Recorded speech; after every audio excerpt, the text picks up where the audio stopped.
जय हिंद दोस्तों, मैं रजनीश कुमार आप सभी लोगों को science academy 6 to 12th class YouTube channel पे बहुत बहुत स्वागत करता हूँ। कैसे हैं आप लोग? आई होप आप लोग बहुत अच्छे होंगे, मस्त होंगे और आप लोगों की बिहार बोर्ड मैट्रिक की तैयारी बहुत ही अच्छी तरीके से चल रही होगी। चलिए फ्रेंड्स, आज हम एक नया कंटेंट लेके आ चुके हैं, त्रिकोणमिति, जो कि मैथ का 10वीं क्लास के मैथ का 8वां चैप्टर है। यह बहुत ही इंपॉर्टेंट चैप्टर है अगर बिहार बोर्ड के व्यू से देखा जाए या बात किया जाए आगे के लिए 11th क्लास, 12th क्लास या कंपटीशन क्लास, हर एक जगह त्रिकोणमिति का कुछ न कुछ पाठ मिलता है। इसलिए इस दृष्टि से भी त्रिकोणमिति का चैप्टर बहुत ही इंपॉर्टेंट हो जाता है स्टूडेंट के लिए। तो इस चैप्टर को स्किप मत करना है, बढ़िया से पढ़ना है, समझना है और हर एक प्रश्न का सोल्यूशन करना है, ताकि हमारा मैथ में 90% से प्लस मार्क्स आ सके। अगर अभी तक आप लोगों ने इस चैनल को सब्सक्राइब या लाइक नहीं किया तो चैनल को सब्सक्राइब कीजिए और वीडियो को लाइक कीजिए। जितना हो सके अपने फ्रेंड्सों तक शेयर कीजिए। हर हर एक दिन ना एक दिन बेटर करने का प्रयास किया जा रहा है, बहुत सारा कंटेंट लाया जा रहा है जिससे कि आपका बिहार बोर्ड एग्जाम बहुत ही आसान बन जाए। बिल्कुल ना टेंशन लीजिए। चलिए स्टार्ट करते हैं त्रिकोणमिति का परिचय। त्रिकोणमिति का परिचय जो कि 8वां चैप्टर है 10th क्लास के मैथ का। इस चैप्टर को स्टार्ट करने से पहले हम कुछ बात को जानना चाहेंगे कि त्रिकोणमिति है क्या, त्रिकोणमिति का कहाँ उपयोग किया जाता है। अगर बात किया जाए त्रिकोणमिति है क्या, तो अगर त्रिकोणमिति का इंग्लिश पे जाया जाए, इंग्लिश वर्ड पे जाया जाए, लेकिन अगर इसका इंग्लिश वर्ड होता है ट्रिगोनोमेट्री। क्या होता है? ट्रिगोनो ट्रिगोनोमेट्री। ये ट्रिगोनोमेट्री है, ये इसकी उत्पत्ति ग्रीक शब्दों यानी 3 ग्रीक शब्दों से हुआ है। फर्स्ट तो ट्राई, सेकंड गोन और थर्ड मेट्रोन। इन 3 शब्दों से मिलकर ट्रिगोनोमेट्री की उत्पत्ति हुई है, जिसमें ट्राई का अर्थ होता है 3, गोन का अर्थ होता है भुजा और मेट्रोन का अर्थ होता है माप। यानी त्रिकोणमिति में 3 भुजाओं के माप का अध्ययन करेंगे। इसके साथ ही त्रिकोणमिति में त्रिभुज के भुजाओं और कोणों के संबंध का अध्ययन किया जाता है। क्या किया जाता है मेरे भाई? त्रिकोणमिति में त्रिभुज के भुजाओं और कोणों के संबंध का अध्ययन किया जाता है। चलिए फ्रेंड्स, आगे की ओर बढ़ते हैं और देखते हैं कि त्रिकोणमिति का क्या उपयोग है, त्रिकोणमिति का कहाँ उपयोग किया जाता है। अक्सर लोग ये बात को नहीं जान पाता है कि किसी चीज का उपयोग कहाँ किया जाता है। डायरेक्ट सॉल्यूशन से स्टार्ट कर देते हैं या फॉर्मूले याद करने लगते हैं। अगर हम कुछ जान जाएंगे उसके बारे में कि यह काम क्या है, इससे क्या फायदा होने वाला है, तो बहुत ही आसान हो जाता है समझने में, बनाने में, हर एक चीज करने में। तो त्रिकोणमिति का कहाँ उपयोग है, एक एग्जांपल के जरिए हम समझते हैं। मान लिया जाए आप कोई स्टूडेंट्स कुतुब मीनार को देखने जाते हैं, कुतुब मीनार को देखने जाते हैं। जब आप कुतुब मीनार के जस्ट सामने होते हैं और उसके चोटी को हिलते हैं, तो एक समकोण त्रिभुज का सीन क्रिएट होता है। यहाँ हम कल्पना कर सकते हैं कि एक समकोण त्रिभुज बन रहा है। क्या बन रहा है? एक समकोण त्रिभुज की कल्पना कर सकते हैं। मान लीजिए यह स्टूडेंट है, यहाँ एक कुतुब मीनार है, इसकी चोटी को भी समकोण त्रिभुज की कल्पना की जा सकती है। अगर आपसे पूछे क्या आप कुतुब मीनार की ऊंचाई बता सकते हैं, तो नहीं बता सकते। अगर बोले कि बिना माप के कुतुब मीनार की ऊंचाई आप नहीं बता सकते हैं। तो इसको हम कैसे ज्ञात कर सकते हैं? अगर त्रिकोणमिति का ज्ञान हमारे लोग के पास रहेगा तो हम ज्ञात कर सकते हैं। चलिए एक और एग्जांपल लेते हैं। मान लिया जाए यह किसी स्टूडेंट का घर है, जस्ट इसके बगल में रिवर है, जस्ट उसके बगल में एक टेम्पल है। क्या है मेरे भाई? टेम्पल है। ठीक, जब टेम्पल है, टेम्पल के मान लीजिए निचले सीढ़ी को, अगर सबसे निचले सीढ़ी को बात किया जाए, इस छत पर से कोई स्टूडेंट इस टेम्पल के सबसे निचले सीढ़ी को देखता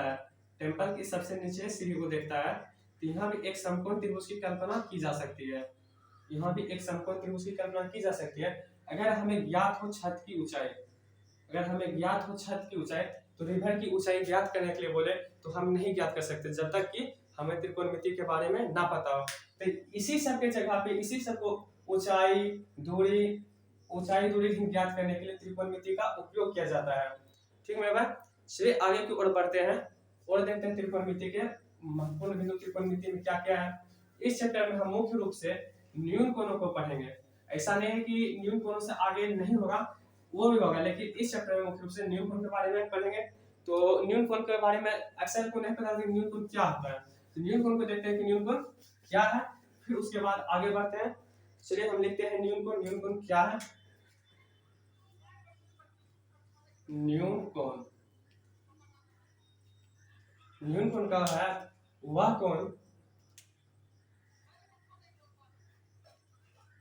कोण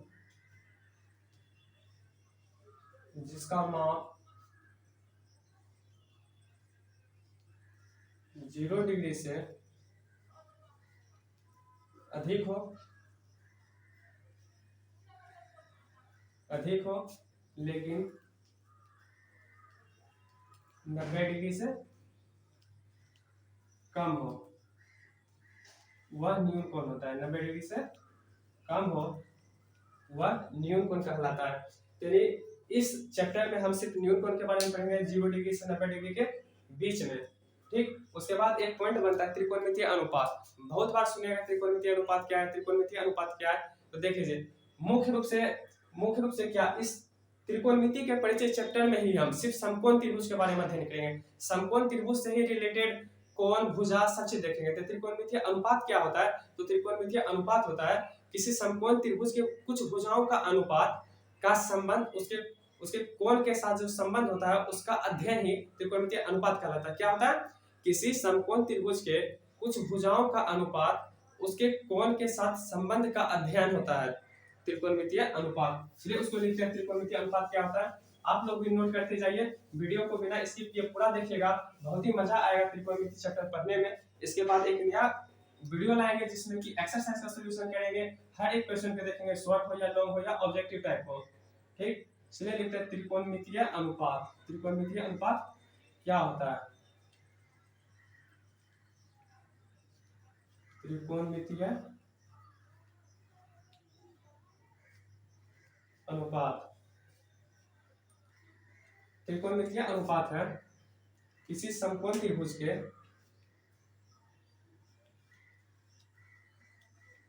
किसी समकोण त्रिभुज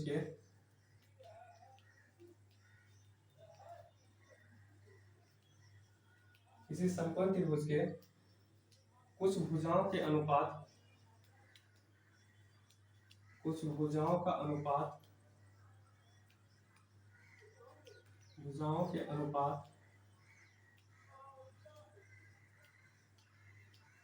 उसके कोण के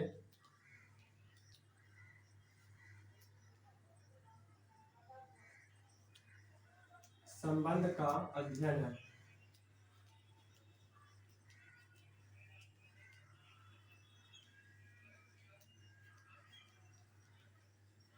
क्या है? किसी समकोण त्रिभुज के कुछ भुजाओं के अनुपात उसके कोण के संबंध का अध्ययन है।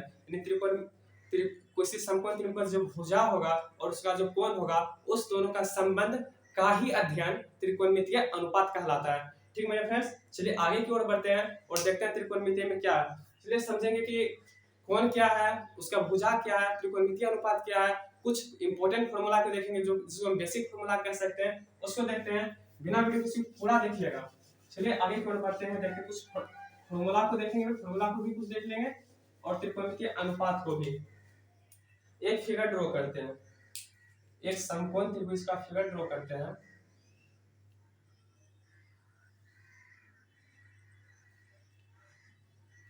मान लीजिए एबीसी एक समकोण त्रिभुज है।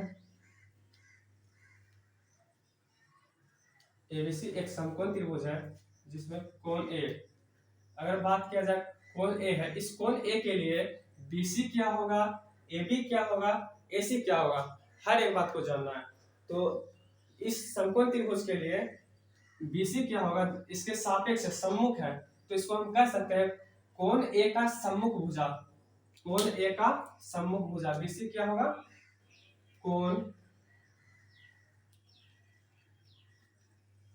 ए का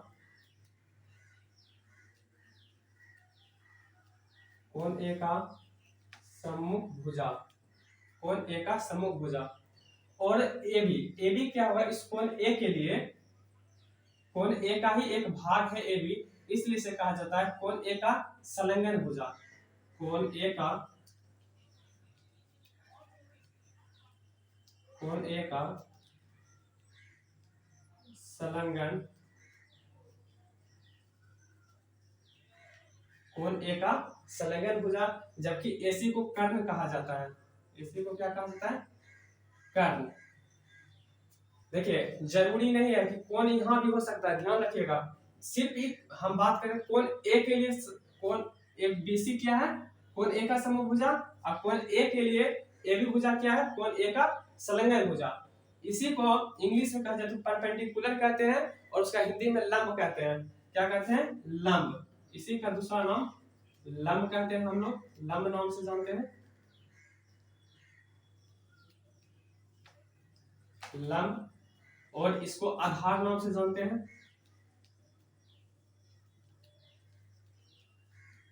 आधार, जबकि कर्ण को कर्ण के ही नाम से जानते हैं। अगर बात किया जाए लंब, तो इसका इंग्लिश होता है परपेंडिकुलर, जिसका शॉर्ट फॉर्म हम लोग बहुत ही ज्यादा यूज करते हैं, जिसे P से डिनोट करते हैं, और इसको आधार को B से डिनोट करते हैं। जबकि कर्ण का हाइपोटेन्यूज होता है, इसका हम डिनोट S से करते हैं। ये सब बात याद रखिएगा। सिर्फ इतना तो जरूर याद रखिएगा, सिर्फ कोण ए के लिए BC सम्मुख भुजा है, और कोण ए के लिए ए बी भुजा संलग्न भुजा है। अब बाकी अगर मान लिया जाए कोण C रहता, ये कोण ना रहकर कोण C रहता, तब सम्मुख भुजा ए बी होता, क्योंकि कोण C के सामने वाले भुजा सम्मुख भुजा होता है, तब उस टाइम BC हो जाता है संलग्न भुजा। कर्ण कभी चेंज नहीं होता, कर्ण हमेशा एक ही रहता है, उसको हम बदल नहीं सकते हैं। लेकिन अभी हम क्या किसके लिए देख रहे हैं? कोण ए के लिए देख रहे हैं। चलिए कोण ए के लिए त्रिकोणमितीय अनुपात लिखते हैं। कोण ए के लिए त्रिकोणमितीय अनुपात 6 होते हैं, जिसको हम देखते हैं एक बगल से। कोण ए का साइन, कोण ए का साइन होगा लंब बटा कर्ण होता है। लंब बटा कर्ण क्या हो जाएगा? BC हो जाएगा, क्योंकि सामने वाला जो कोण के सामने वाला भुजा सम्मुख भुजा होता है, सम्मुख भुजा को ही लंब कहते हैं। तो और इसका फॉर्मूला होता है कोण ए का साइन, त्रिकोण मतलब साइन, कोण ए का साइन हो जाएगा BC बटा AC, या इसी को हम लंब बटा कर्ण लिख सकते हैं। लंब बटा कर्ण। अगर इसी को सिंबल में डिनोट करें, एक वर्ड में डिनोट करें, तो इसी को हम H/P लिखते हैं, P/H लिखते हैं। फिर बात किया जाए कोण ए के लिए कोसाइन क्या होता है? कोण ए के लिए कोण ए का कोसाइन, इसका होता है B/H यानी आधार बटा कर्ण होता है। तो आधार क्या हो जाएगा? AB, और कर्ण क्या हो जाएगा? AC। तो इसका आधार हो जाएगा AB बटा AC। अगर इसको हिंदी में लिखा जाए तो आधार बटा कर्ण, या इसी को सिंबल में हम डिनोट करते हैं B/H। नोट करते जाइए, वीडियो को रोक रोक के प्लीज नोट करते जाइए। उसके बाद बात किया जाए कोण ए का टेंजेंट। कोण ए का टेंजेंट क्या होता है? P/B होता है, यानी लंब बटा आधार होता है। तो कोण ए के लिए लंब क्या होगा? सामने वाला भुजा लंब होता है, तो इसके लिए लंब क्या होगा? BC होगा। आधार क्या होगा? AB होगा, यानी BC/AB।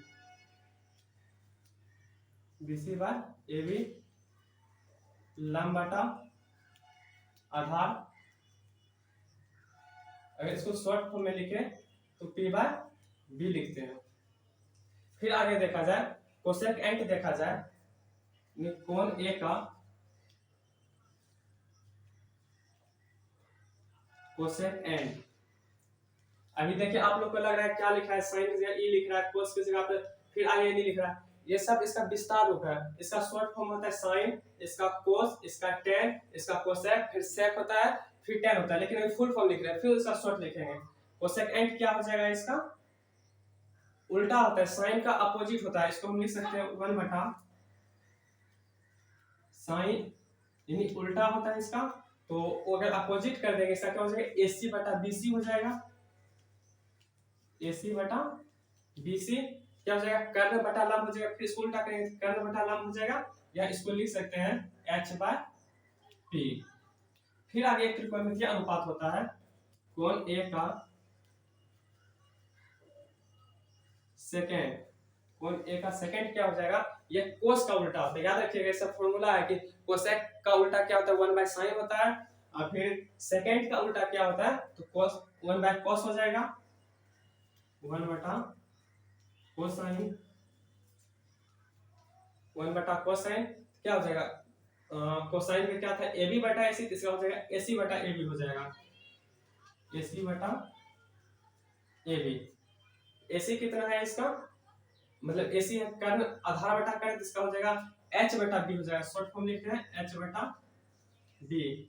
फिर लास्ट आता है यानी छठा त्रिकोणमितीय फलन होता है कोण ए का कोटेंजेंट होता है, कोटेंजेंट, कोटेंजेंट हो जाता है, टेन टेंजेंट को उल्टा होता है, टेन का उल्टा होता है, तो टेन मान लीजिए बीसी बटा ए बी है, तो कोटेंजेंट क्या हो जाएगा, ए बी बटा बीसी हो जाएगा। इसको उल्टा कर देते हैं, 1/1 टेंजेंट, यहाँ क्या टेंजेंट का बीसी बटा ए बी, इसका हो जाएगा ए बी बटा बीसी, ए बी बटा बीसी, पी बाई बी है तो इसका हो जाएगा बी बाई पी। इस सब को नोट कर लीजिए, बहुत ही इंपॉर्टेंट फॉर्मूला है। इस सब फॉर्मूला का अभी एग्जांपल देखेंगे जहां पर डायरेक्ट इस फॉर्मूला यूज होगा। जैसे कि कोण ए का साइन क्या हो जाएगा, बीसी बाई सी लंब बटा कर्ण पी बाई एच, फिर कोसाइन, कोसाइन को हो जाएगा ए बी बटा ए सी, यानी कोण ए का कोसाइन ए बी बटा ए सी आधार बटा कर्ण या बी बाई एच, फिर कोण ए का टेंजेंट बीसी बटा ए बी यानी लंब बटा आधार, यानी लंब को परपेंडिकुलर करते हैं इसको डिनोट पी से करते हैं, आधार का बेस होता है इसको डिनोट बी से करते हैं पी बाय बी। फिर कोण ए का कोसेकेंड जो कि साइन का उल्टा आता है 1/sin, यानी उसका था बीसी बाय एसी, तो हो जाएगा एसी बाय बीसी यानी हाइपोटेन्यूज बटा परपेंडिकुलर। उसके बाद कोण ए का सेकंड उल्टा होता है कोसाइन का, कोस का उल्टा होता है तो 1/cos, उसका था एबी बटा एसी, इसका हो जाएगा एसी बटा एबी यानी एच बाय पी हाइपोटेन्यूज बटा बेस। उसके बाद है कोण ए का कोण कोटेंजेंट, कोण ए का कोटेंजेंट क्या होगा 1/टेंजेंट उल्टा होता है, याद रखिएगा इसका फॉर्मूला। उसका हो जाएगा AB बटा BC B बाय P। चलिए आगे की ओर बढ़ते हैं। आई होप आप लोगों ने उतार लिए होंगे, नहीं तो आप वीडियो को रोक कर प्लीज उतार लीजिएगा, क्योंकि बहुत ही ज्यादा हेल्पफुल है ये सभी वीडियो और ये सभी फॉर्मूला। आगे देखिए, ये सब जितना लिखे sine, cosine, tangent, cosecant, secant और कोटेंजेंट, इस सब का शॉर्ट फॉर्म होता है साइन होता है, कोस होता है, टेन होता है, कोसेक होता है और सेक होता है। इन सब का शॉर्ट फॉर्म लिख देते हैं एक बार, शॉर्ट फॉर्म।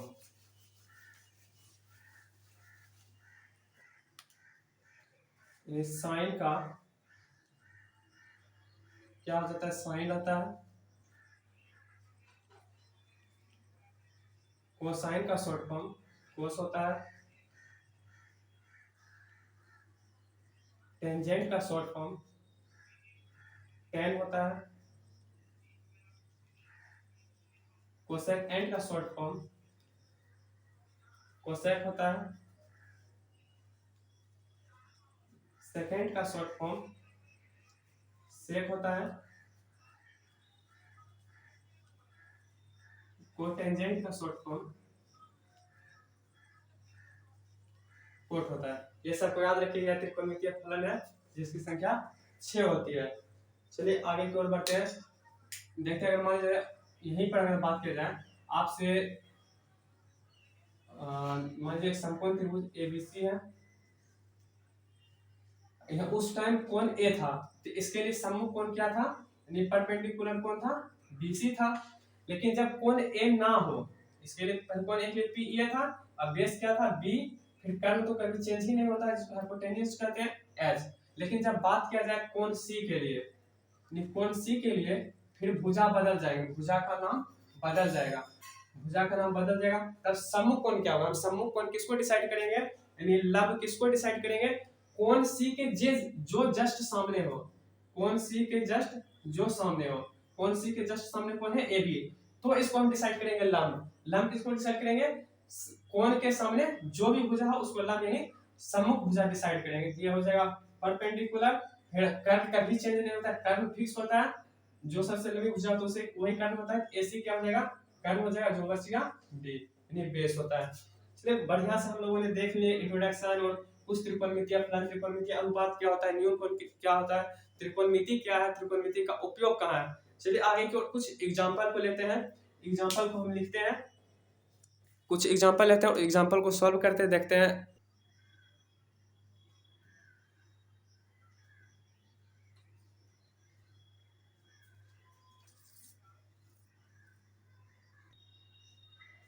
चलिए फ्रेंड्स, हम लोगों ने प्रश्न लिख चुके हैं। क्वेश्चन उदाहरण एग्जांपल लिए एक तो अभी तक जितना समझे उसका एक बार देखते हैं कैसे यूज होता है, क्या उदाहरण है। उदाहरण 1, यदि tan a बराबर 4/3, tan a बराबर 4/3 तो कोण a का अन्य त्रिकोणमितीय अनुपात ज्ञात कीजिए। अभी हम बताए टोटल त्रिकोणमितीय अनुपात 6 होते हैं, जिसको एक बगल से देखे थे, कोण a का साइन देखे थे, कोण a का कोसाइन देखे थे, कोस देखे थे, कोण a का tan देखे थे, कोण a का कोसेक देखे थे, कोण a का सेक देखे थे, कोण a का tan देखे थे। तो जिसमें दिया है tan a बराबर, यानी इसको इसी का नाम, इस अभी जैसे हम लिखे जो है tan a लिखा है, tan a, इसी को हम इस रूप में लिखे थे कोण a का tan, इस तरह से हम लिखे थे। इसी को शॉर्ट फॉर्म में करके tan a लिखा गया। आप बिल्कुल भी नहीं समझिएगा कि यहाँ पर गुना है, ये गुना नहीं है, इसका शॉर्ट फॉर्म यहाँ लिखा गया है। ये नहीं सोचेगा कि tan गुना a है, ये कभी नहीं, इसका शॉर्ट फॉर्म लिखा गया है tan a। तो tan a बराबर मतलब ये समझ सकते हैं। तो tan a बराबर हम लोगों ने जो फॉर्मूला देखे थे, इससे पहले एक फिगर ड्रॉ करते हैं जो ये कहना चाह रहा है। मान लिया जाए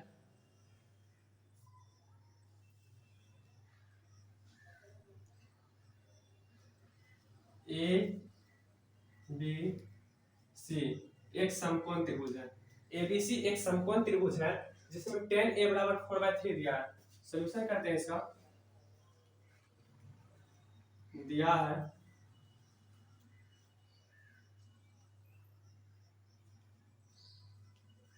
tan a बराबर 4/3, tan a बराबर कितना दिया, 4/3। हम tan a बराबर फॉर्मूला पढ़ चुके थे, क्या होता है, लंब बटा आधार होता है। इस कोण के लिए लंब क्या होगा, लंब होगा BC, जिसको कि हम P से डिनोट करते हैं। आधार क्या होगा, AB होगा, जिसको कि हम B से डिनोट करते हैं। और AC क्या होगा, परपेंडिकुलर हाइपोटेन्यूज होगा, जिसको कि हम S से डिनोट करते हैं। तो tan a बराबर 4/3 यानी कि P/B दिया है। अगर हम h ज्ञात हो जाए, अगर हमें h ज्ञात हो जाए तो हम बाकी सब त्रिकोणमितीय अनुपात को बहुत ही बढ़िया से ज्ञात कर सकते हैं। तो h कैसे ज्ञात करेंगे, हम लोग एक त्रिभुज अध्याय में आप लोग पढ़ चुके होंगे, या जब हम पढ़ेंगे तो एक पाइथागोरस प्रमेय होता है जिसको कि बहुत बढ़िया से सिद्ध करना है। और पाइथागोरस प्रमेय क्या होता है बढ़िया से देखेंगे, लेकिन अभी पाइथागोरस प्रमेय का डायरेक्ट यूज करते हैं। तो पाइथागोरस प्रमेय क्या है, देखिए पाइथागोरस प्रमेय से, पाइथागोरस प्रमेय क्या कहते हैं देखते हैं। पाइथागोरस प्रमेय, पाइथागोरस प्रमेय कहता है कि कर्ण का स्क्वायर यानी h का स्क्वायर, कर्ण का स्क्वायर लंब के स्क्वायर यानी p का स्क्वायर प्लस आधार का स्क्वायर यानी b के स्क्वायर के बराबर होता है। पाइथागोरस प्रमेय यही कहता है कि कर्ण का स्क्वायर लंब के स्क्वायर प्लस आधार के स्क्वायर के बराबर होता है। यहाँ से हम h को ज्ञात कर सकते हैं। हमको p ज्ञात है, b ज्ञात है, तो h क्या होगा, चलिए देखते हैं h क्या होगा। यहाँ से h स्क्वायर बराबर लिख सकते हैं, p स्क्वायर कितना, p कितना 4, 4 का स्क्वायर हो जाएगा 16, प्लस b क्या है 3, b का स्क्वायर कितना हो जाएगा 9, 16 9 25, स्क्वायर को उधर भेजेंगे तो रूट में चल जाएगा, h बराबर √125, जिसका 5 निकलेगा। h बराबर हमको पता चल गया कि h बराबर कितना है, मान 5 है। अब हम जो भी त्रिकोणमितीय फलन बचा है 6, उसको ज्ञात कर सकते हैं। चलिए यहाँ पर कैसे देखते हैं कि त्रिकोणमितीय फलन साइन का देखते हैं। साइन a बराबर, साइन a बराबर हम फॉर्मूला क्या पढ़े थे, p/h, क्या पढ़े थे, p/h पढ़े थे, यानी लंब बटा कर्ण पढ़े थे। यहाँ पर p/h लिख देते हैं। फॉर्मूला को आप लोग याद रखिएगा तभी सॉल्यूशन कर पाइएगा। तो यहाँ पर p क्या हो जाएगा, p का मान कितना दिया है 4, b का मान दिया है 3, h का मान दिया है, आगे हमको ज्ञात हो गया 5। तो p कितना है 4, h का मान कितना है 4/5 हो जाएगा। फिर कोस देखते हैं, कोस a बराबर, कोस a बराबर होता है b/h, b/h यानी आधार बटा कर्ण, क्या होता है आधार बटा कर्ण, b/h। तो b का मान कितना है 3, h का मान कितना है 5, तो 3/5, 3/5। फिर देखते हैं tan का, tan तो ज्ञात ही है, बाकी जो बचे उसको हम देखते हैं। तो कोसेक का देखते हैं, कोसेक का, कोसेक ए। अभी हमने बताया कि कोसेक साइन का उल्टा होता है, साइन है p बाय h, इसका हो जाएगा h बाय p। क्या हो जाएगा? h bye p। 5 बटा, यानी h कितना है 5, p कितना है 4, तो 5 बटा 4। उसके बाद देखिए सेक, सेक ए कितना होगा? सेक बताया कि सेक किसका उल्टा होता है? कॉस का उल्टा होता है, यानी कॉस का b बाय h है, तो सेक ए बराबर हो जाएगा h बटा b। क्या हो जाएगा? h बटा b। h का मान कितना है 5, b का मान कितना है 3। फिर देखते हैं कोट का, कोट ए बराबर बताए थे कि कोट, कोट का उल्टा टेन होता है, तो टेन कितना है 4 बटा 3, यानी p बाय b। तो कोट हो जाएगा p by b by p, यानी उल्टा हो जाएगा b बाय p। वो है 4 बटा 3, तो कोट ए हो जाएगा 3 बटा 4। देख लें कि त्रिकोणमितीय अनुपात का कैसे और कहाँ यूज है, बहुत ही अच्छे ढंग से। आज की क्लास को यहीं तक रखते हैं दोस्तों, और आगे के देखते हैं एक्सरसाइज से स्टार्ट करेंगे आगे के वीडियो में। आई होप आप लोगों को बहुत अच्छा लगा होगा वीडियो। प्लीज सब्सक्राइब कीजिए, लाइक कीजिए वीडियो को, जितना हो सके अपने फ्रेंड ग्रुप में शेयर कीजिए, ताकि हर एक बच्चे तक पहुंच जाए जो 2023 में बिहार बोर्ड मैट्रिक की परीक्षा में सम्मिलित हो रहे हैं, उनको भी हेल्पफुल होगा ये वीडियो। प्लीज नोट कर लीजिए, वीडियो जब भी बनाए इस टाइप का तो नोट करते रहिए साथ में। Thank you so much guys for watching this video.